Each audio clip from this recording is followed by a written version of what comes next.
તો આ તરફ આણંદમાં કામની ક્રેડિટ મેળવવા નેતાઓમાં હોડ લાગી છે। આણંદના આકલાવમાં ખાતમુહૂર્ત માટે ભાજપ અને કોંગ્રેસમાં હોડ જોવા મળી। ભેટાસીના હિંમતપુરા માર્ગનું એક જ દિવસમાં 2 વખત ખાતમુહૂર્ત કરવામાં આવ્યું। એક જ માર્ગનું પહેલા કોંગ્રેસ અને પછી ભાજપે ખાતમુહૂર્ત કર્યું છે। કોંગ્રેસના તાલુકા પંચાયત પ્રમુખ હોદ્દેદારોએ ખાતમુહૂર્ત કર્યું હતું।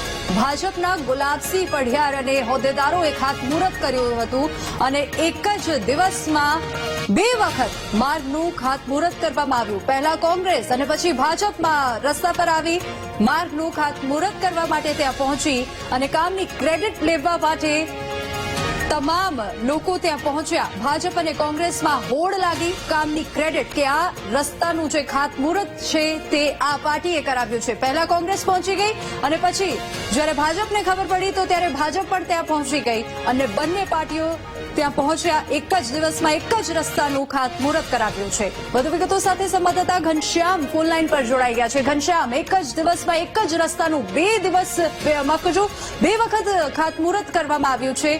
પહેલા કોંગ્રેસ પછી ભાજપ, શું વધુ વિગતો? આ માર્ગ ક્યારે બન્યો તેને લઈને જેટલી અપડેટ છે એ જણાવો। ચોક્કસથી આજે હિંમતપુરા બેટાસી ગામ છે ને તેના સામે હિંમતપુરા આવે છે અને તેનું રીસર્ફેસિંગનું કામ હતું અને લગભગ 1.5 કરોડના ખર્ચિયા રોડનું રીસર્ફેસિંગનું કામ મંજૂર થયું હતું। સંસદની ભલામણથી આ કામ મંજૂર થયું હતું, જેને લઈને ભાજપના જે કાર્યકરો છે તેઓ ખાતમુહૂર્ત કરવા પહોંચ્યા હતા અને 1 કલાક બાદ ત્યાં કોંગ્રેસના જે કાર્યકરો છે તેમણે પણ ખાતમુહૂર્ત કર્યું હતું। કહી શકાય કે એક જ માર્ગનું 2 પક્ષો દ્વારા એક જ દિવસમાં ખાતમુહૂર્ત કરવામાં આવ્યું હતું। એટલે આણંદ જિલ્લામાં જ્યારે હવે કોંગ્રેસ અને ભાજપમાં ખાતમુહૂર્તની હોડ જામી હોય તેવું હાલ લાગી રહ્યું છે। જી ઘનશ્યામ, આભાર સમગ્ર માહિતી બદલ।